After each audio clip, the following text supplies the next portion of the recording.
Assalamualaikum warahmatullahi wabarakatuh. Waalaikumsalam warahmatullahi wabarakatuh. Bismillahirrahmanirrahim. Alhamdulillahi rabbil alamin. Wassalatu wassalamu ala ashrafil anbiya'i wal mursalin, Sayyidina wa maulana Muhammadin wa ala alihi wa sahbihi ajma'in, amma ba'd. Saudara-saudara hadirin, ma'asyiral muslimin rahimakumullah. Salah satu dari rukun iman yang 6 mengajarkan kepada kita untuk beriman dengan adanya hari akhirat.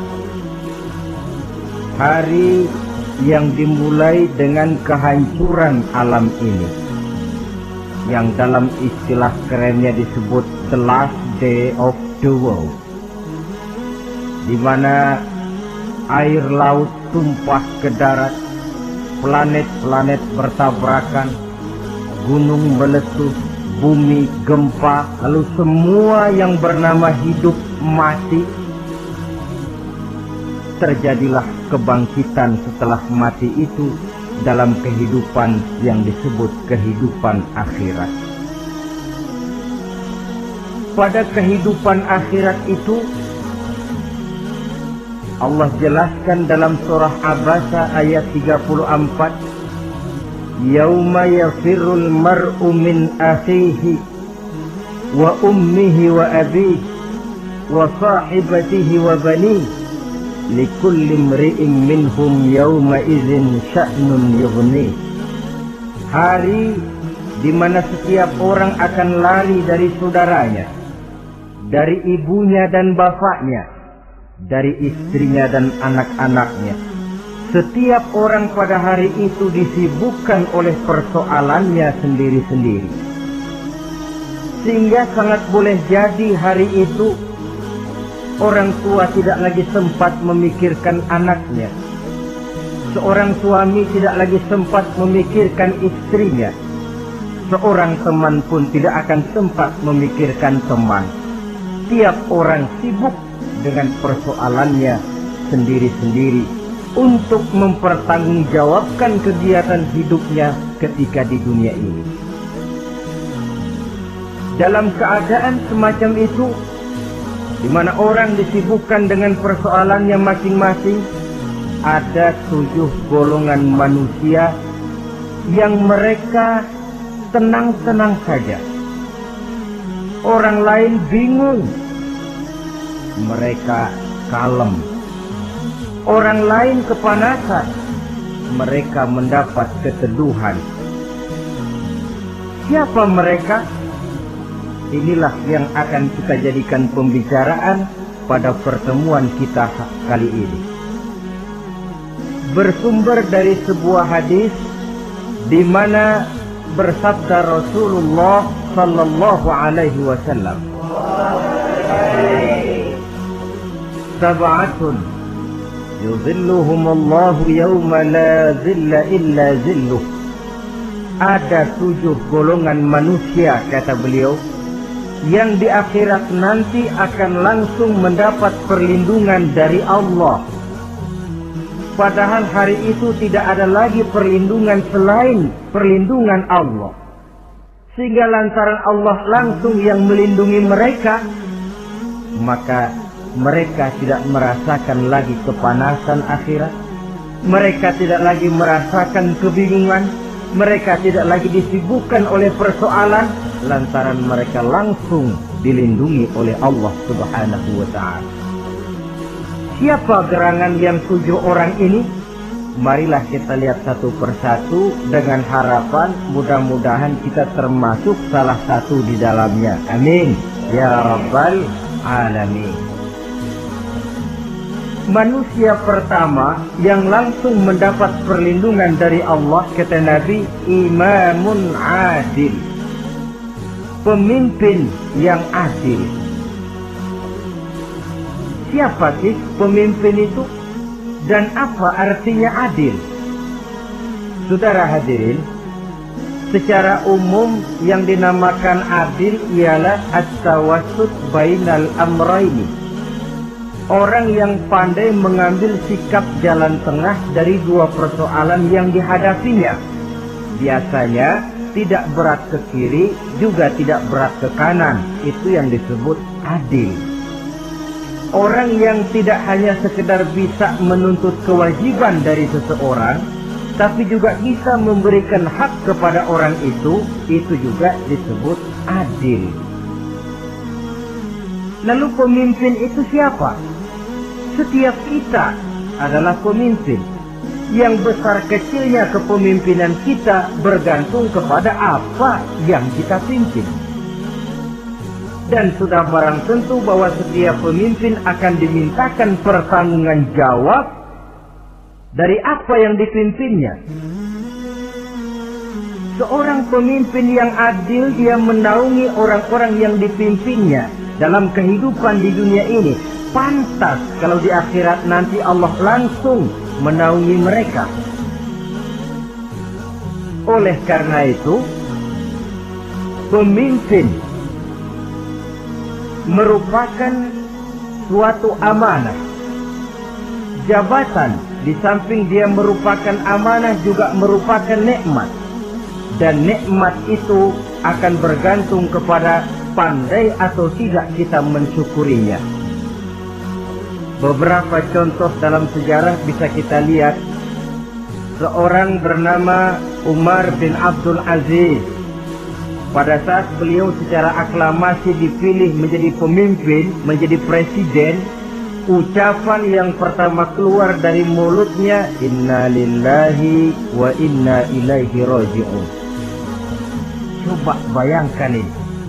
Dipilih jadi pemimpin, diangkat jadi presiden, bukan alhamdulillah, malah inna lillahi wa inna ilaihi raji'un.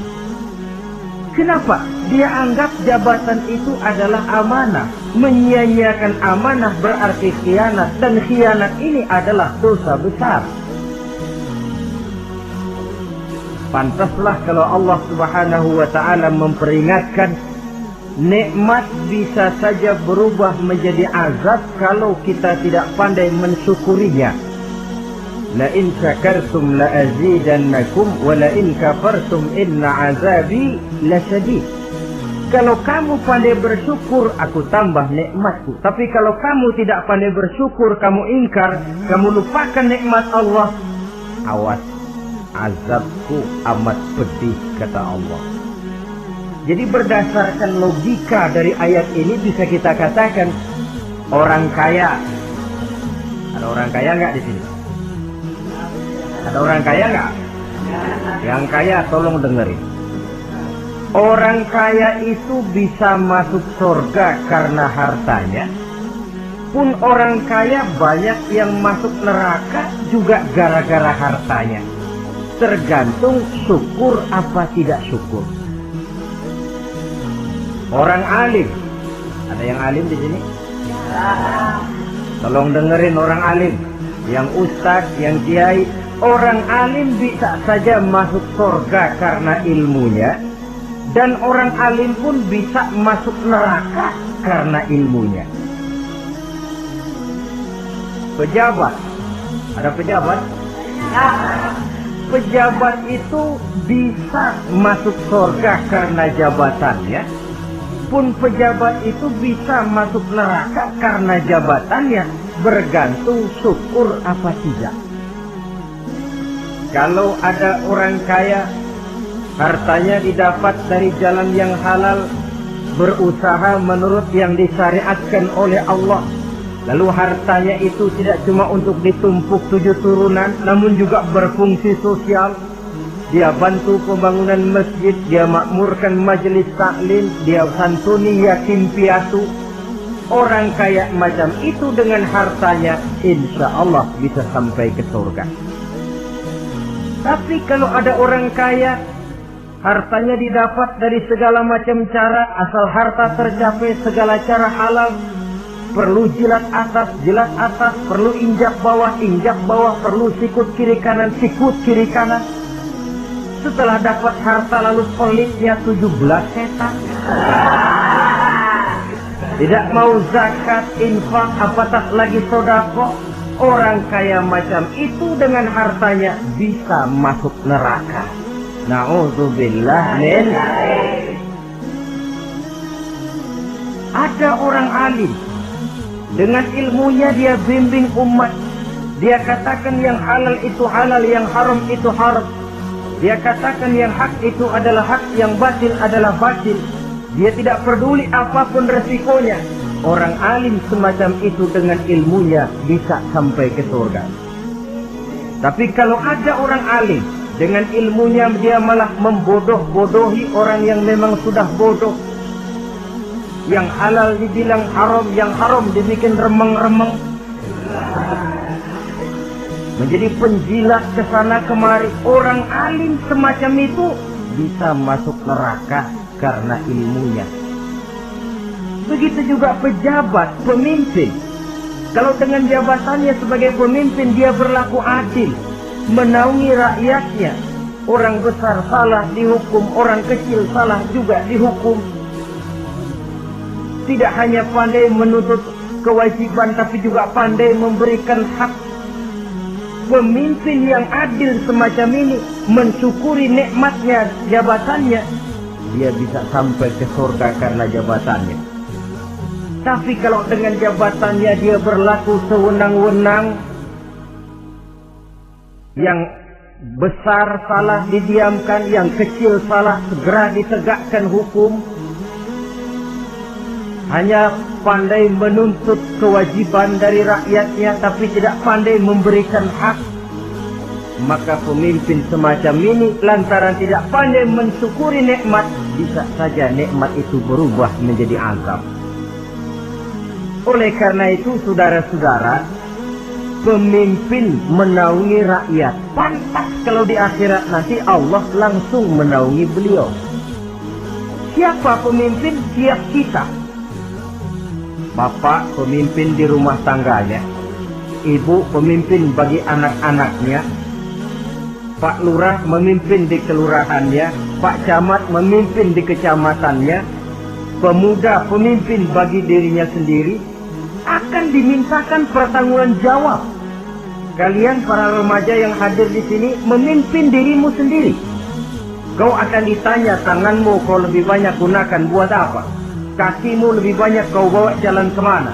Lidahmu lebih banyak membicarakan apa? Dan hari pertanggungan jawab nanti kalian jangan berharap akan ada saksi dari luar. Saksinya anggota badan kita sendiri.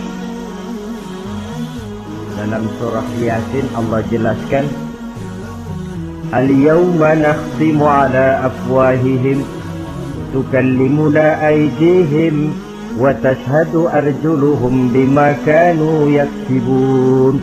Ada kan di surah Yasin? Ayat berapa? Pokoknya Yasin dah.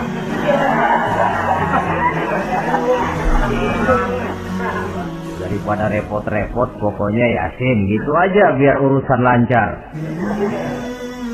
Al-yawma nakhtimu ala afwahihim. Pada hari itu kami kunci mulut mereka. Jadi tidak pandai lagi mulut ini bicara. Wa tukallimuna aydihim, tangan-tangan mereka yang akan bicara kepada kami. Wa tashhadu arjuluhum, kaki mereka akan memberikan kesaksian bima kanu yaksibun, terhadap apa saja yang telah pernah mereka lakukan dalam kehidupan di dunia ini. Hari pertanggungan jawab. Oleh karena itu kalau kita memimpin diri sendiri, berlakulah adil kepada diri sendiri. Nah, lalu masalahnya memang kita mesti adil kepada siapa saja sih? Ada 3 hal pokok yang kita harus berlaku adil. Pertama, adil kepada Allah. Yang kedua, adil kepada sesama makhluk. Dan yang ketiga, adil kepada diri sendiri. Adil kepada Allah artinya apa? Mendahulukan hak Allah daripada kepentingan pribadi. Kalau sudah datang waktu sholat asar misalnya, walaupun sedang enaknya latihan voli, berhentilah dulu sebentar. Sholat kita adil kepada Allah. Adil kenapa? Dalam contohnya dengan sholat misalnya. Sholat itu kan sehari semalam 5 waktu yang wajib. Betul apa betul? 5 waktu.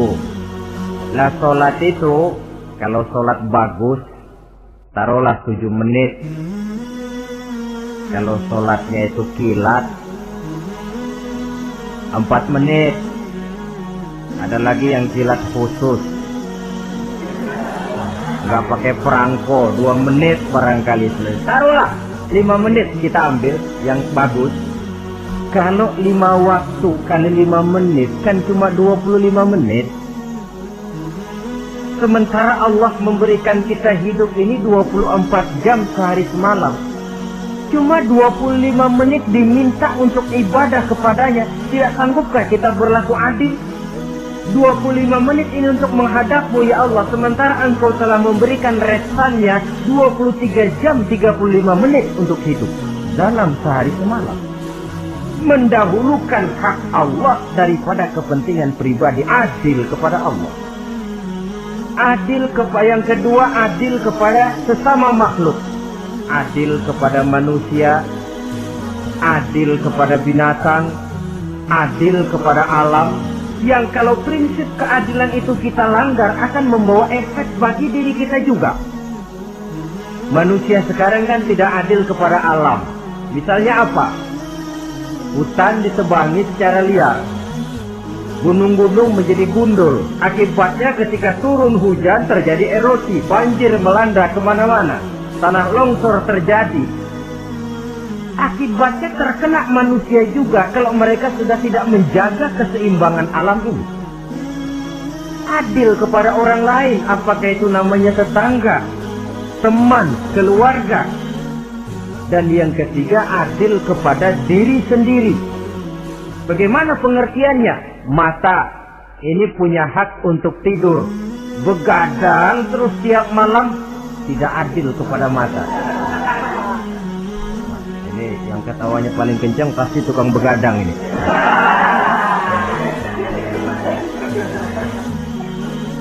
Perut ini punya hak untuk tidur.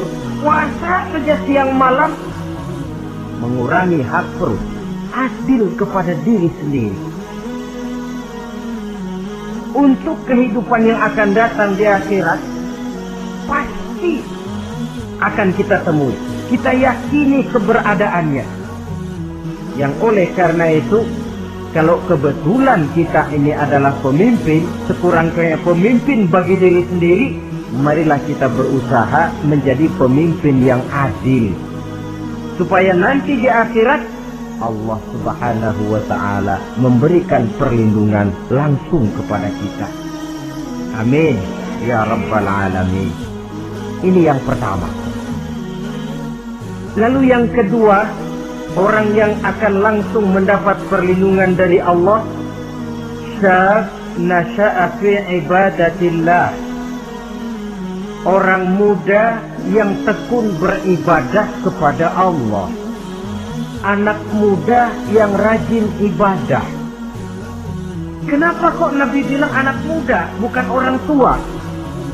Apa orang tua yang rajin ibadah Allah nggak senang? Tentu Allah senang. Cuma Allah lebih senang lagi kalau ada anak muda yang rajin ibadah. Sebab apa? Kondisi psikologis. Kalau ada orang tua rajin ibadah itu mah pantas. Emang udah waktunya. Ada orang sembahyangnya rajin, masuk masjid, masuk maghrib, keluar isya, malam tahajud, tahlilnya mantap. Umurnya berapa? 70. Enggak istimewa. Itu memang sudah mestinya. Lagian kalau sudah 70 masih bandel aja, kapan mau taubat? Tapi kalau ada anak muda, darahnya masih mengalir dengan panas, dia masih berusaha mencari bentuk-bentuk kepribadian dalam dirinya, dia masih mudah terpengaruh oleh lingkungan, tapi dia sanggup memblokir itu, disalurkannya di jalan Allah, dia tekun beribadah. Allah cinta betul pemuda semacam itu, sehingga nanti di akhirat mereka langsung mendapat perlindungan dari Allah Subhanahu wa ta'ala. Selalu pembangunan yang mengarah kepada modernisasi diikuti dengan proses pergeseran nilai. Dalam kondisi semacam ini, kehidupan remaja pemuda yang masih mencari identitas dan pembentukan kepribadiannya mudah terpengaruh oleh hal-hal yang ada di sekelilingnya. Sehingga sangat boleh jadi apa yang dianggap orang dulu tabu lalu dianggap biasa. Yang aneh-aneh malah dijadikan model. Yang dilarang malah nekat diterjang. Di mana norma dan kaedah-kaedah moral tidak lagi mendapat perhatian yang wajar. Dalam kondisi semacam ini terjadilah proses peluncuran moral. Dan hampir di mana-mana kehancuran suatu bangsa dimulai dengan kehancuran moral daripada generasi mudanya. Oleh karena itu, pemuda yang tekun ibadah ini sangat positif dampaknya dalam kerangka pembangunan umat. Pak, ibadah itu apa sih? Kalau jadi pemuda yang tekun ibadah, apa kemana-mana mesti bawa tasbih? Mungkin. Apa mesti pakai peci terus? Boleh jadi. Apa kemana-mana mesti pakai kain sarung? Ya tidak juga. Ibadah kan artiannya luas. Segala perbuatan yang diperintah dan karenanya bertujuan mencapai ridho Allah, itu bernama ibadah. Kalian remaja berangkat menuntut ilmu, pergi pagi pulang siang, membekali diri menuntut ilmu, itu ibadah. Kalian pulang ke rumah, ibu bapak memerintah taat kepada orang tua, ibadah. Membersihkan lingkungan, ibadah. Bahkan jaga di waktu malam pun, kalau untuk dengan niat bismillah, saya jaga malam ini untuk ketenangan rakyat supaya mereka tekun dan tenang melaksanakan ibadah, itu tercatat sebagai amal soleh yang bernilai ibadah. Jadi tidak cuma sekedar sujud, tidak cuma sekedar baca Quran, seluruh aspek kehidupan manusia yang diperintah Allah dan yang bertujuan mencari ridho Allah itu bernilai ibadah. Pemuda yang tekun melaksanakan ibadah kepada Allah. Apalagi terutama adik-adik remaja yang hadir pada kesempatan ini, masa muda itu masa yang paling indah memang. Sampai orang Kulon bilang, there is not delightful memorize. Ya, barat itu kan Kulon. Saya lebih senang pakai orang Kulon saja.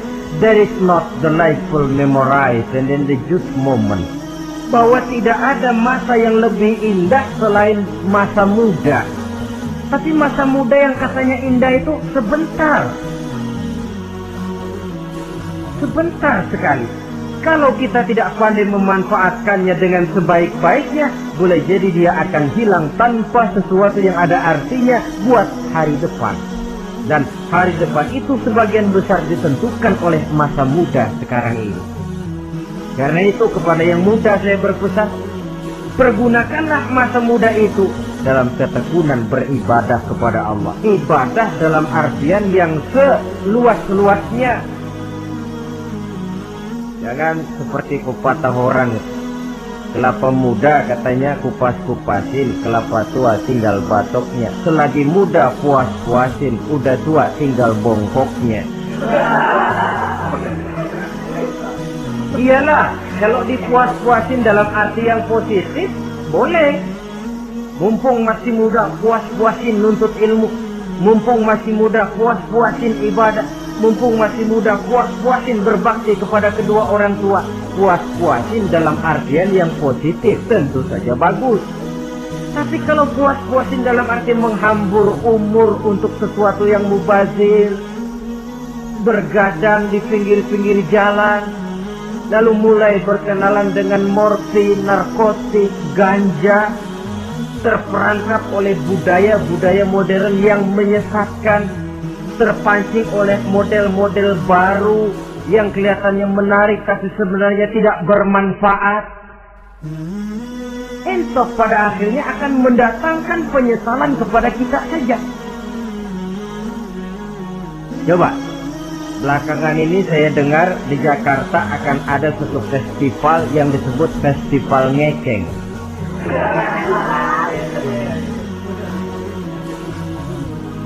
Ngeceng ini kalau bahasa gampangnya nampang.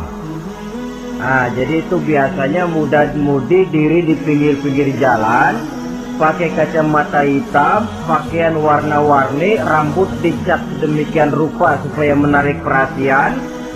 Mereka diri di pinggir-pinggir jalan, nampang, istilah ngepopnya ngeceng katanya. Ini mau diadakan festival, secara langsung atau tidak, festival ini kan mempopulerkan ngeceng jadinya. Yang tadinya orang awam gak kenal, lantaran diangkat ke permukaan jadi terkenal. Kalau sudah terkenal lalu jadi mode, kalau sudah jadi mode, latahan. Boleh jadi nanti akhirnya ngeceng masuk desa. Bukan cuma sekedar abri masuk desa, bukan cuma sekedar koran masuk desa, ngeceng pun bisa saja masuk desa. Banyak saluran-saluran positif yang sesuai dengan kreativitas jiwa remaja, ketimbang mengadakan sesuatu yang tidak ada manfaatnya, ketimbang menghabiskan umur untuk sesuatu urusan yang mubazir. Sedangkan umur bukan jatah gratis tanpa batas waktu. Ada pertanggungan jawab. Umurmu kau habiskan di mana? Masa mudamu kau selesaikan di mana? Itu akan dimintakan pertanggungan jawab. Nah, pemuda yang tekun ibadah kepada Allah, dampak positifnya apa? Dia punya sandaran vertikal kepada Allah. Jiwanya besar, jiwanya mandiri. Dan ini yang kita perlukan. Pemuda yang siap jadi pelopor, bukan pengekor. Pemuda yang sanggup mandiri dan bukan membanggakan keturunan leluhurnya. Kata pepatah, wa khairun nasi dzu syarafin qadimin aqama li nafsihi syarafan jadida wa syarrun nasi dzu khumulin idza fakhartahum zakarul jaduda. Generasi yang baik adalah generasi yang punya kejayaan masa lalu, dan buat mereka sendiri mereka mampu mendirikan kejayaan yang baru. Artinya nenek moyangnya memang orang-orang terhormat, tapi dia mampu mandiri mendirikan kehormatan itu bagi pribadinya. Sebaliknya, generasi yang paling jelek adalah generasi pemalas, yang kalau orang lain kelihatan lebih hebat, dia sebut-sebut nenek moyangnya. Lu sih belum apa-apa, bapak gua dong, bapak gua katanya. Lu sih belum apa-apa, om saya dong, tante saya dong. Kerjanya cuma membangga-banggakan leluhur, dia sendiri tidak ada apa-apanya. Ini generasi yang paling jelek. Kalau orang kelihatan lebih hebat, dia sebut leluhurnya. Sementara dia sendiri nol nilainya, tanpa ditunjang oleh fasilitas leluhurnya. Pasukan pemuda mandiri macam ini yang kita perlu.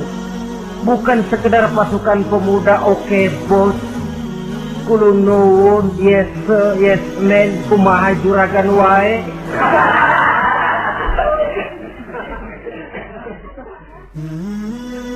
Dan terus terang kita miskin dengan pemuda yang mandiri, yang punya kepribadian, yang berani berkata ya terhadap yang benar dan berani berkata tidak terhadap yang tidak benar. Dari mana ini didapat? Sandaran vertikal dalam bentuk ibadah kepada Allah akan memantapkan jiwa, membersihkan hati, sehingga dia akan berfungsi seperti radar. Sandaran vertikalnya cuma kepada Allah. Inilah dampak positifnya. Karena itu, tentu saja kita berharap sekurang-kurangnya pemuda-pemudi yang hadir pada kesempatan ini menjadilah pemuda-pemudi yang tekun beribadah kepada Allah. Amin. Nah, baiklah ya, itu tadi yang kedua. Kita lanjutkan sekarang yang ketiga. Orang yang akan langsung mendapat perlindungan dari Allah, kata Nabi, rajulun qalbuhu mu'allakun bil masjid. Seseorang yang hatinya selalu terpaut kepada masjid. Apa arti terpaut kepada masjid ini? Apa orang yang gak pernah keluar-keluar dari masjid? Tentu saja bukan. Apa gunanya di dalam masjid terus kalau kerjanya cuma tidur doang? Maksud terpaut kepada masjid ini, hatinya selalu berpikir bagaimana memakmurkan masjid. Jasadnya boleh saja ada di kantor, boleh saja ada di pasar, boleh ada di sawah, boleh ada di ladang. Tetapi hasil daripada usahanya dia lalu berpikir bagaimana memakmurkan masjid. Sebab apa? Masjid merupakan center of activity, pusat daripada kegiatan umat. Kalau kita lihat fungsi masjid di zaman Rasul, di masjid beliau berdakwah, di masjid beliau mengatur negara, di masjid beliau mengadakan perundingan, di masjid beliau bermusyawarah dengan para sahabat. Pusat daripada kegiatan umat. Dan memakmurkan masjid ini dasarnya tidak lain karena iman kepada Allah. Prinsipnya bagaimana kita menghidupkan masjid dan bukan mencari hidup di masjid. Kalau sudah prinsipnya dibalik, bukan menghidupkan masjid tetapi mencari hidup di masjid, saya khawatir masjid akan ambruk. Nyatanya kadang-kadang masjid kita ini fungsinya belum maksimal. Kadang-kadang ada kok masjid yang bukanya cuma seminggu sekali. Jumat pagi jam 9 masjid buka, Jumat jam 2 tutup, buka-buka lagi Jumat depan. Seminggu sekali. Kelemahan lainnya manajemen masjid, terus terang sajalah kita bicara. Kadang-kadang pengelolaannya ketua masjid bapaknya, khatib mantunya, sekretaris ponakannya, imam Bilal cucunya. Gak ada orang lainnya. Ya kalau bagus kepengurusannya tidak apalah. Tapi kadang-kadang kelemahannya ialah bagaimana menciptakan manajemen masjid yang baik sehingga masjid bisa berfungsi sebagaimana fungsinya di zaman Rasulullah Sallallahu Alaihi Wasallam. Apalagi belakangan ini ada kecenderungan yang membuat kita optimis, gembira. Remaja, pemuda, pemudi mulai gemar datang ke masjid, berkumpul membentuk remaja masjid, remaja musola, mengadakan kegiatan majelis taklim yang mingguan, yang bulanan, aksi sosial, yang semuanya bermuara dari kehidupan masjid. Sesuatu yang menggembirakan. Dan sudah sepatutnya para pengelola masjid membuka pintu untuk bisa mengatur masjid menurut manajemen yang diharapkan oleh umat. Karena bagaimanapun di masjid dua jalur komunikasi, bahasa kerennya two-way traffic communication, itu bisa kita laksanakan, yaitu hablum minallah wa hablum minan nas. Berhubungan kepada Allah dan berhubungan kepada sesama manusia bisa terlaksana di masjid. Berhubungan dengan Allah jelas saja lewat sholat misalnya. Berhubungan dengan sesama manusia jelas saja lewat musyawarah, lewat majelis taklim, lewat kegiatan-kegiatan yang mensiarkan agama. Dan begitu selanjutnya. Saudara hadirin yang saya hormati, memakmurkan masjid sebagai rumah Allah. Sebab dalam hadis kursi Allah katakan, inna buyuti fil ardi al masajid wa inna zuwari fiha ummaruha. Rumahku di permukaan bumi adalah masjid-masjid, kata Allah.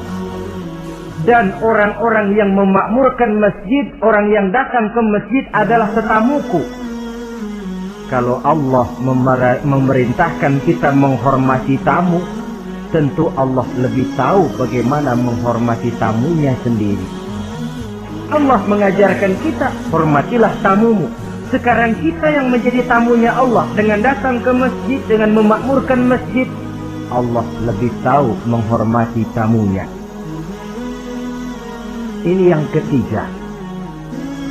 Yang keempat, hadirin, orang yang langsung mendapat perlindungan dari Allah itu rajulani tahabba fillahi ijtama'a alaihi wa tafarraqa alaihi. Dua orang yang menjalin persaudaraan, yang bertemu dan berpisah karena Allah. Bersaudara karena Allah. Bukan karena orang punya pangkat tinggi lalu kita temani, bukan karena orang kaya lalu kita dekati, tetapi karena Allah. Kau di jalan Allah, mari kau saudara saya. Kau keluar dari jalan Allah, maaf sajalah, bawalah dirimu sendiri, saya akan membawa diri saya. Lebih baik sendiri daripada berteman jahat. Berdua memang lebih baik daripada sendiri, tapi sendiri lebih baik daripada berteman jahat. Maksudnya apa ini? Sederhana dalam benci, sederhana dalam cinta. Ukurannya Allah. Al-Quran mengisyaratkan wa asa an tuhibbu syai'an wa huwa syarrul lakum wa asa an takrahu syai'an wa huwa khairul lakum. Sangat boleh jadi, kata Allah, kamu menyenangi sesuatu padahal akibatnya tidak baik bagi kamu. Dan sangat boleh jadi kamu membenci sesuatu padahal akibatnya baik bagi kamu. Nah, mari kita lihat. Kalau orang bersaudara cuma karena temannya itu punya pangkat tinggi, saya yakin kalau temannya pensiun, persaudaraannya akan selesai sampai di situ. Kalau kita mencari teman cuma karena dia kaya, satu saat dia jatuh bangkrut, jatuh miskin, persaudaraan akan selesai sampai di situ. Tapi kalau karena Allah yang bisa memisahkan kita apabila orang sudah keluar dari jalur yang diridhoi oleh Allah Subhanahu wa ta'ala. Oleh karena itu, kepada semua hadirin, mari menjalin persaudaraan dalam bentuk ideal yang diajarkan oleh Islam. Nilai persaudaraan yang diikat oleh akidah. Kalaupun harus benci, bencilah sederhana, tidak habis-habisan ngebenci orang. Kalaupun harus cinta, cintalah sederhana. Boleh jadi yang hari ini kita benci bukan main, besok kita senangi. Mungkin yang hari ini kita cintai mati-matian, besok sudah berubah menjadi yang kita benci. Sederhana saja, tidak usah berlebih-lebihan. Kalau nilai persaudaraan yang diajarkan ini bisa kita wujudkan, persaudaraan yang diikat dengan nilai akidah, maka dari persaudaraan semacam itu, insya Allah kita bisa berbuat banyak untuk kepentingan diri, keluarga, masyarakat kita pada umumnya. Ini kelompok yang keempat. Orang kelima yang nanti langsung mendapat perlindungan Allah, rajulun da'athum ra'atun zatu mansibin wa jamalin ila nafsiha faqala inni akhafullaha rabbal alamin. Seorang laki-laki, kata Nabi, yang dipanggil oleh perempuan cantik. Laki-laki normal dipanggil oleh perempuan cantik. Untuk apa? Diajak melakukan perbuatan yang negatif. Tidak ada orang yang tahu. Tempatnya sepi. Apa yang terjadi? Orang ini berkata, inni akhafullaha rabbal alamin. Maaf saja, saya takut kepada Allah. Orang yang bermoral nanti di akhirat langsung dilindungi oleh Allah. Tidak mudah jatuh oleh bujuk rayu. Tidak mudah terpesona oleh wajah-wajah yang menggiurkan. Seperti dalam sejarah yang terkenal itu Nabi Yusuf alaihi salam. Kenal kan Nabi Yusuf? Nabi Yusuf itu bekerja di istana Kitfir. Kitfir ini punya istri namanya Zulaikha. Orangnya cantik. Diam-diam Zulaikha ini rupanya naksir sama Yusuf. Satu hari suaminya tidak ada di rumah, pintu dikunci-kunciin. Setelah pintu semua terkunci, dia panggil Nabi Yusuf, "Hai Salah, Yusuf, sini." Kata Yusuf, "Mau ngapain?" "Pokoknya sini." "Iya, mau ngapain?" "Iya, kayak orang-orang, ngapain sih?"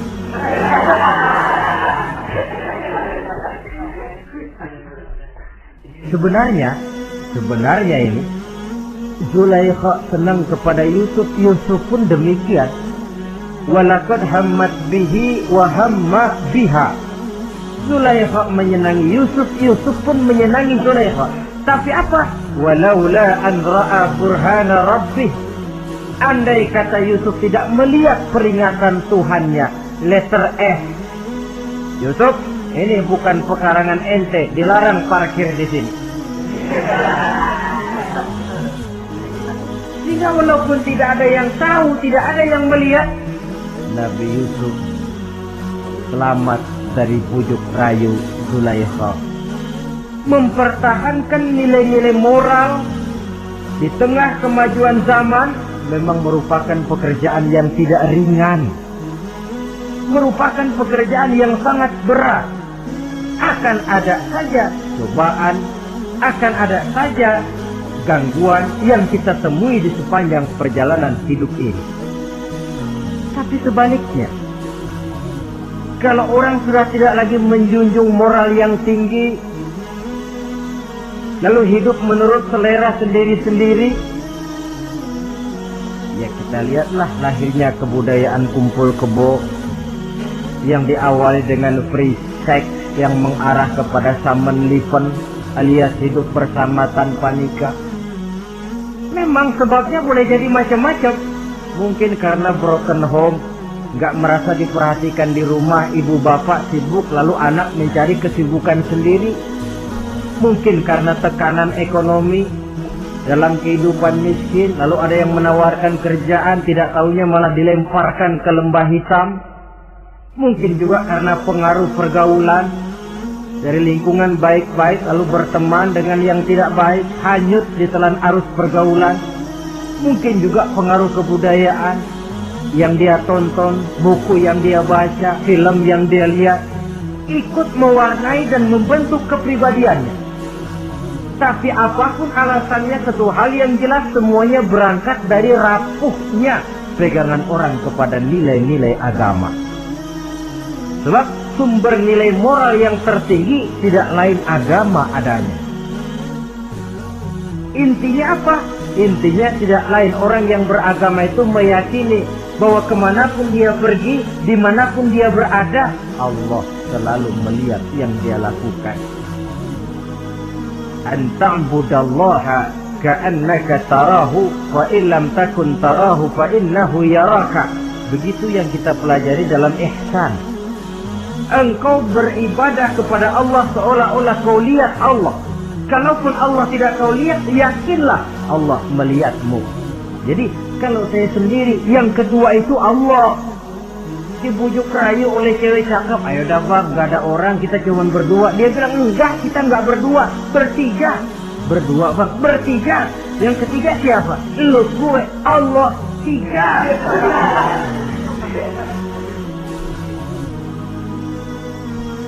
Di kantor mau korupsi dia kasak kusuk, gerasak kerusuk, cari apa yang seharusnya menjadi hak orang lain.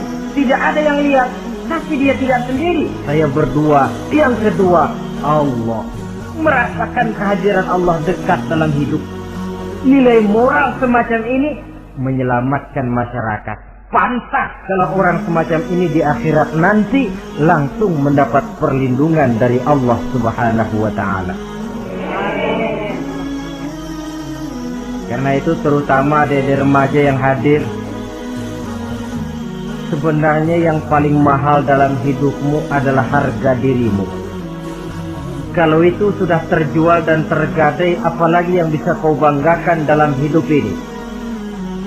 Titel yang berenteng barangkali, harta yang banyak, mobil yang serba berkilat barangkali. Tidak akan banyak manfaatnya kalau sudah dimulai dengan kehancuran daripada harga diri.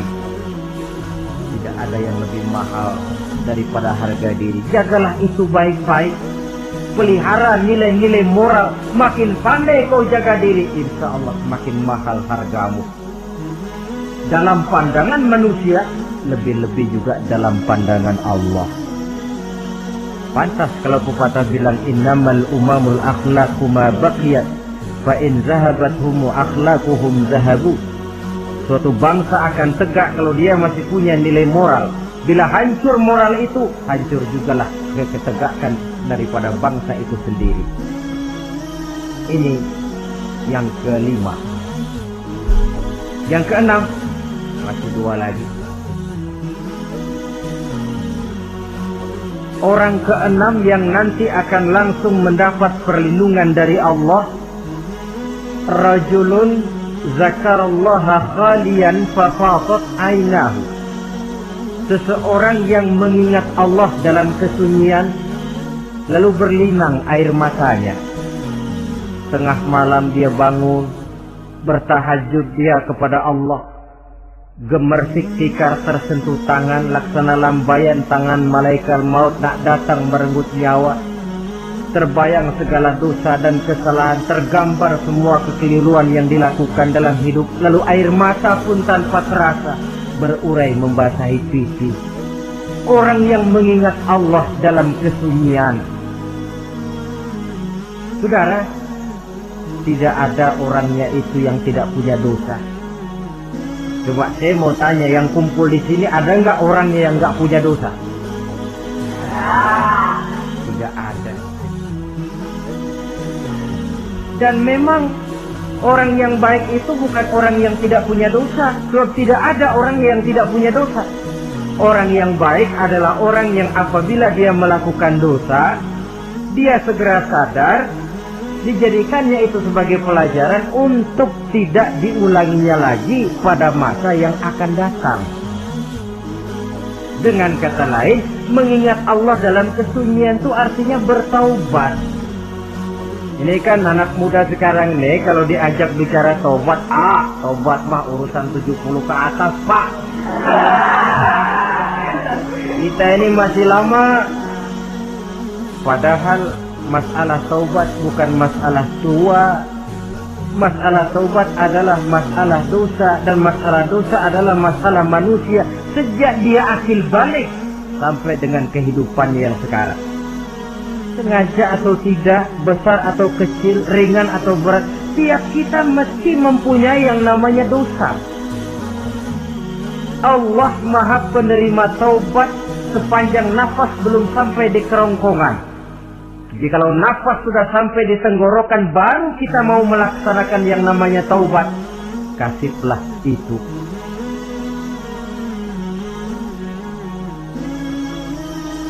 Para ulama mengatakan,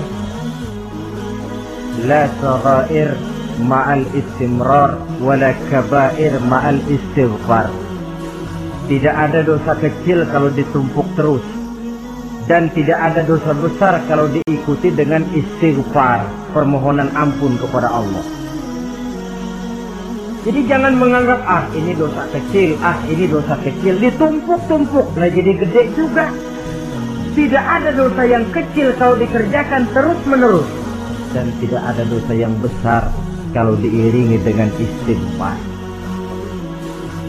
Dalam kehidupan ini, apabila dosa sudah bertumpuk, maksiat merajalela, munkarat menjadi jadi, Allah tidak akan segan-segan menurunkan azab.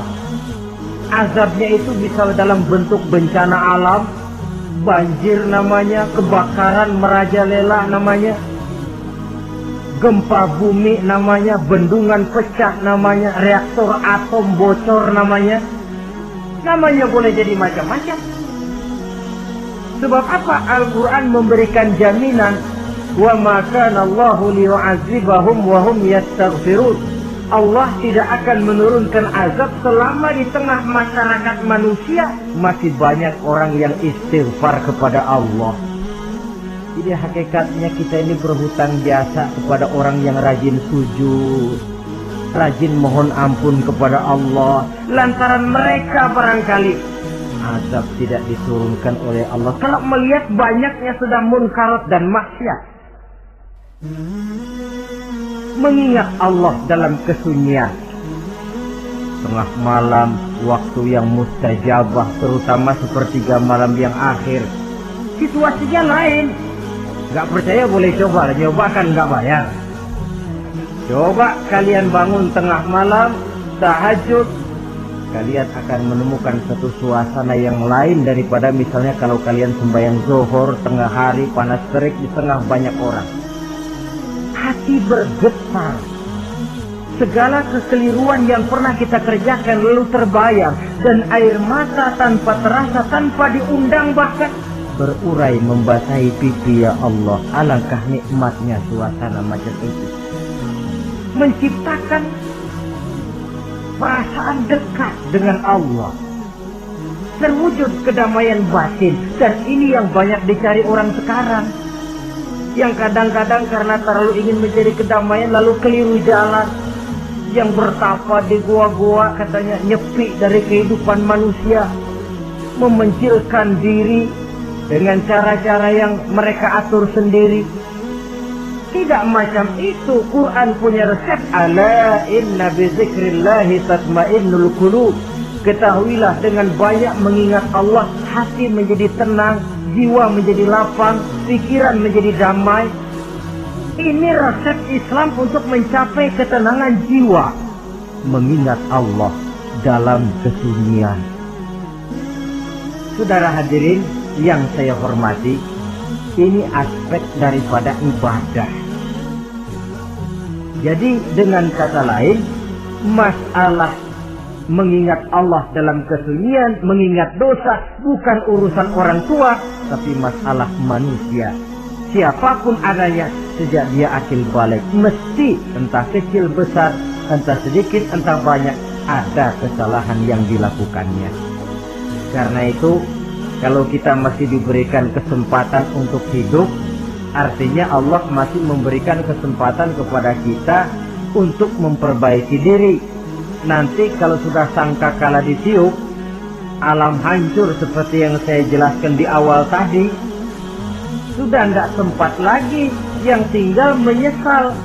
Ada yang meratap lalu berkata, ya laitani kuntu turaba, dalam Quran. Aduh, andai kata kita bisa balik jadi tanah aja dah dulunya, jangan jadi orang. Kalau dulu kita tetap jadi tanah mah nggak tanggung jawab apa-apa. Dijadiin orang sekarang mesti tanggung jawab. Bagaimana ini? Bingung. Ada yang berkata, ma aghna anni maliya halka anni sultaniyah. Ternyata harta yang saya bangga-banggakan tidak bawa manfaat hari ini. Ternyata jabatan yang pernah saya duduki malah merusak saya hari ini. Tinggal lagi penyesalan karena kelalaian memanfaatkan waktu hidup dalam kehidupan di dunia ini. Karena itu pandai-pandailah membagi orientasi. Ada saatnya kita sibuk tenggelam dalam berbagai urusan dunia, lain saat tenggelam dalam kefanaan dan kesunyian, membekali diri untuk kehidupan akhirat nanti. Sebentar meninggalkan dunia, rekes kepada Allah, mi'raj, naik menghadap Allah, supaya terwujud keseimbangan untuk mencapai fid dunya hasanah wa fil akhirati, kebahagiaan dan kebaikan di dunia maupun di akhirat nanti. Inilah golongan yang keenam, orang yang langsung mendapat perlindungan Allah, yang mengingat Allah dalam kesunyian. Yang ketujuh, yang terakhir, orang yang langsung mendapat perlindungan dari Allah di akhirat nanti, rajulun tasaddaqa bi sadaqatin fa'akhfaha hatta la ta'lama shimaluhu ma tunfiqu yaminuhu. Seseorang yang bersedekah lalu dia ikhlas dengan sedekahnya sehingga tangan kirinya tidak tahu apa yang diberikan oleh tangan kanannya. Orang yang pemurah, orang yang menyadari bahwa apapun yang dia punya dalam hidup ini cuma sekedar titipan. Fungsinya lalu seperti keran, menyimpan air tapi untuk disalurkan lagi kepada orang yang memang memerlukannya. Alangkah nikmatnya kalau Allah memberikan kepercayaan kepada kita untuk menjadi penyalur, distributor rezeki. Kalau kita ingat kemari, berpikir ke sini, kita tidak akan sayang lagi. Enak saja yang peras keringat banting tulang cari rezeki saya, sampean datang-datang mau minta. Lah, mungkin rezeki dia tapi lewat tangan kita. Satu kehormatan dari Allah kalau kita dijadikan seperti keran, menyimpan air tapi tidak untuk dirinya sendiri, disalurkannya kepada orang-orang yang memang memerlukannya. Tidak ada orang jatuh bangkrut lantaran bersikap pemurah, dan tidak ada orang jadi kaya raya lantaran dia bakhil atau pelit bin kikir alias medit.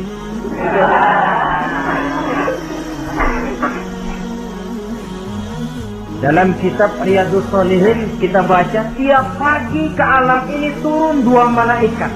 Kita nggak tahu. Dua-duanya berdoa, yang sebelah kanan berdoa, yang sebelah kiri berdoa. Kata yang sebelah kanan doanya tiap pagi ini. Kata yang malaikat yang satu dia berdoa, Allahumma a'ti munfiqan khalafa.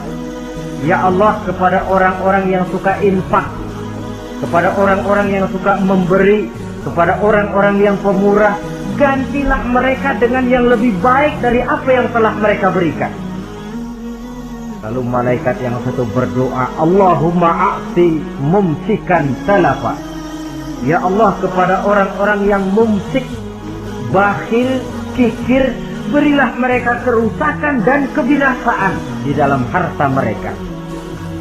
Maka lihat sajalah, orang kaya tapi pelit, ada saja jalan yang kira-kira duitnya bakalan jadi keluar dan nggak ada pahalanya.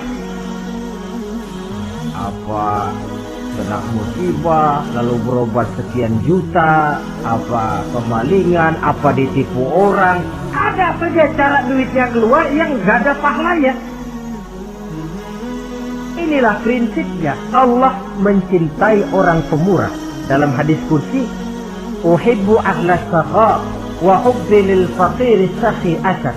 Aku cinta kepada orang yang pemurah, tapi aku lebih cinta kepada orang miskin yang pemurah.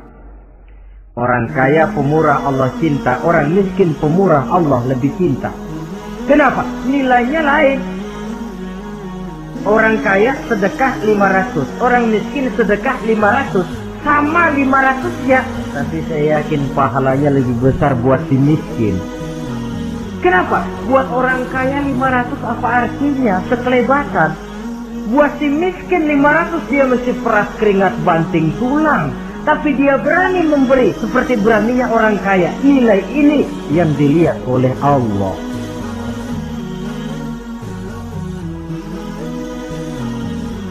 Islam mengakui hak milik pribadi, tapi harus berfungsi sosial. Di dalam harta yang kita miliki itu ada haknya masjid, ada haknya yatim, ada haknya madrasah. Dan Allah Subhanahu wa ta'ala bisa, saya katakan di awal tadi, merubah nikmat menjadi azab kalau kita tidak pandai mensyukurinya.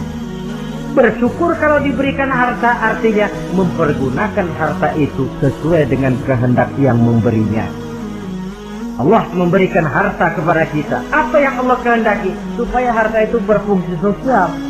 Milik pribadi silakan, tapi berfungsi sosial dalam kehidupan. Kita terus terang saja, umat Islam ini bukan tidak punya potensi, tapi tidak pandai menginventarisir potensi. Apa tidak ada orang Islam yang kaya? Banyak. Yang belum banyak yang mau berbuat atas nama dan untuk kepentingan agamanya. Kalau buat pribadinya berani bukan main. Itulah yang sering diungkapkan orang, pembangunan pesantren terlunta, ya, asrama yatim piatu tidak terurus. Ada orang membangun masjid, meletakkan batu pertama sekaligus jadi batu terakhir.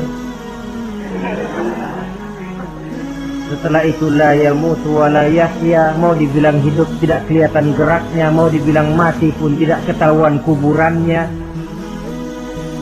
Kurangnya kesadaran akan arti amanah dan titipan dari Allah. Lahirlah Korun abad 20. Kalian tahu sejarah Korun? Saking kayaknya Korun, kunci gudang hartanya itu saja onta yang bawa. Itu baru kunci itu, onta yang bawa. Ketika orang tanya, anna laka hadza ya Korun, hartamu begini banyak dari mana kau dapat Korun? Ya saya usaha, tidak ada hubungannya sama Tuhan katanya. Apa yang terjadi? Lantaran kekurang ajarannya melupakan nikmat, Korun dan seluruh harta bendanya ditenggelamkan Allah oleh gempa bumi. Makanya orang sekarang kalau dia macul ketemu harta, apa katanya? Gue dapat harta karun. Peninggalan si Korun itu barangkali dahulunya. Saudara-saudara, oleh karena itu, kalau kita oleh Allah diberikan amanah berupa harta, pandailah bersyukur dan jadilah orang yang ikhlas dalam bersedekah. Nah, inilah pertemuan kita pada kali ini. Walaupun singkat, mudah-mudahan sekali lagi kita termasuk salah satu di antara 7 golongan yang di akhirat nanti langsung mendapat perlindungan dari Allah. Terima kasih banyak atas segala perhatian. Mohon maaf atas segala kekurangan. Usikum wa nafsi bitaqwallah. Wassalamualaikum warahmatullahi wabarakatuh.